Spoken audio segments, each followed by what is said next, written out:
শিক্ষাক্ষেত্রে 5 দশকের দীর্ঘ পথ চলা পূর্ণ করল রিষ্টার গসপেল হোম স্কুল। সূচনা হলো গসপেল স্কুলের গোল্ডেন জুবিলি বর্ষের। স্কুলের চ্যাম্পিয়ন্স ফিল্ডে স্কুলের কায়ারের পরিবেশনার সমবেত সঙ্গীতের মাধ্যমে সূচনা হয়। প্রার্থনার মাধ্যমে স্কুলের প্রতিষ্ঠাতা প্রয়াত সিটি স্যামুয়েলের স্বপ্ন ও ভাবনার প্রতি শ্রদ্ধা জানানো হয়। সহ প্রতিষ্ঠাতা অমনিনি স্যামুয়েলের উপস্থিতি অনুষ্ঠানে এক আবেগ ঘনমাত্রা যোগ করে। জ্বালানো হয় জুবিলি প্রদীপ। একই সঙ্গে উন্মোচিত হয় গোল্ডেন জুবিলির প্রতীক ও পতাকা।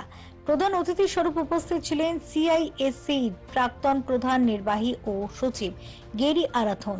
তার সঙ্গে মঞ্চে ছিলেন সহ প্রতিষ্ঠাতা পরিচালন সমিতির সদস্যরা, স্কুলের ডিরেক্টর ও প্রিন্সিপাল। স্কুলের ডিরেক্টর জিবু স্যামুয়েল তার বক্তব্যে গত 50 বছরের প্রতিষ্ঠানের উত্তরণ, নানা প্রতিকূলতা পেরিয়ে এগিয়ে চলা এবং নৈতিক মূল্যবোধের ভিত্তিতে শিক্ষার উপর জোর দেওয়ার বিষয়টি তুলে ধরেন। প্রিন্সিপাল লিংকন জে ড্রুয়ার্ড ভবিষ্যতের শিক্ষার প্রয়োজনের সঙ্গে তাল মিলিয়ে চলার পাশাপাশি এই ঐতিহ্য বহন করার দায়বদ্ধতার কথা উল্লেখ করেন। অনুষ্ঠানের সমাপ্তি ঘটে জার্নি অফ 50 ইয়ার্স শীর্ষক সাংস্কৃতিক পরিবেশনার মাধ্যমে, যেখানে স্কুলের পথ চলার নানা স্মরণীয় মুহূর্ত তুলে ধরা হয়। प्रीडोमिनेटली डॉक्टर्स को रिक्वायरमेंट को देख करके बनाया गया, क्योंकि यहाँ पर डॉक्टर का एक पूरा टीम है जो इस पे काम किए हैं और वो समझते हैं कि आज के दिन में डॉक्टर का एक्चुअल प्रॉब्लम क्या है। तो पूरे सर्विसेज को 3 पार्ट में डिवाइड किया गया है। पहला जो है वो है कि doctors and small clinics management system, जहाँ पे डॉक्टर और क्लिनिक को अपना इंटरनल सिस्टम को कैसे मैनेज करेंगे उसको क्रिएट किया गया। लेकिन उसमें बहुत सारा इनोवेशन है और बहुत सारा डिफरेंशिएशन क्रिएट किया गया है, ये देख करके कि डॉक्टर एक्चुअल में जो डॉक्टर हैं वो लोग के इनपुट के आधार पर कि वो क्या प्रॉब्लम फेस करते हैं। और दूसरा जो सिस्टम है उसमें सर्विस बेस्ड सिस्टम है, जहां पर हम लोग डॉक्टर्स का ऑनलाइन रेपुटेशन मैनेजमेंट सिस्टम पे काम करते हैं।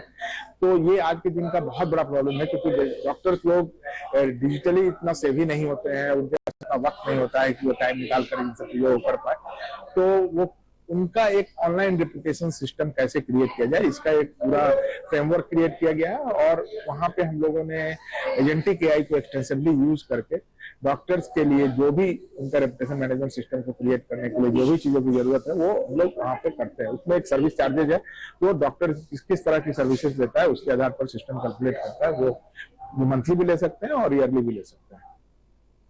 এটা হচ্ছে clinic management system, services for the doctors and the patients also, এবং যারা clinic owners like small clinic বা মিডিয়াম সাইজ ক্লিনিক বা বিগ ক্লিনিক বা multi speciality clinics and doctors who are practising independently, তাদের জন্য একটা প্ল্যাটফর্ম যেটা হচ্ছে ক্লিনিক প্রো প্লাস, যেখানে clinic management, internal management obviously, patient আসবে, পেশেন্টের বিলিং এন্ড অল, তাদের প্রেসক্রিপশন দেওয়া, ডক্টর প্রেসক্রিপশন, তাতে ডিজিটাল প্রেসক্রিপশন থাকবে, বিলিং যেগুলো থাকবে সেগুলোকে ওসিএল সিস্টেমের মাধ্যমে সেগুলো আপলোড করা ইজিলি, এইসব বিভিন্ন রকম ব্যবস্থা থাকবে আর কি। তার সাথে দ্বিতীয়ত যেটা হচ্ছে 99 এআই টেক, যেটা হচ্ছে পিওরলি ডক্টরস এর জন্য, যেখানে ডক্টরদের digital reputation management, digital presence এবং সেটা কনসিস্টেন্টলি এবং ফর গ্রোথ যাতে হয় সেই ওরিয়েন্টেড, এবং তাদের সোশ্যাল মিডিয়া ম্যানেজমেন্ট এভরিথিং সেটা দেখা, এবং বিভিন্ন ক্লিনিকে যদি তারা অ্যাটাচ থাকে সব ক্লিনিকগুলো একসাথে একটা সিস্টেমের মধ্যে রাখা।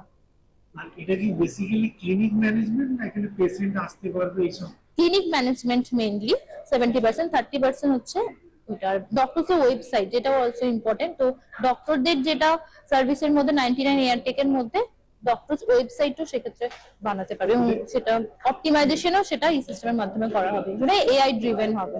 এখন তো ডিজিটালি এই ধরনের ব্যবস্থা আছে বিভিন্ন জায়গায়, ডিফারেন্সটা কোনটা আছে? এই ধরনের যেটা আছে সেটা হোয়াইট সেপারেটলি আছে বা কোনো একটা পার্ট ইনক্লুড আছে, এখানে একটা সোলো সিস্টেম যেটার মধ্যে ইচ এন্ড এভরিথিং থাকবে, বাট ওসিএস সিস্টেমটা কোথাও নেই, যেটা বিলিংটা যেটা আপলোড করে দেবে অটোমেটিকলি, সেই সিস্টেম কিন্তু এখনো अवेलेबल নেই। ফিউরো রিপোর্ট, চ্যানেল 10।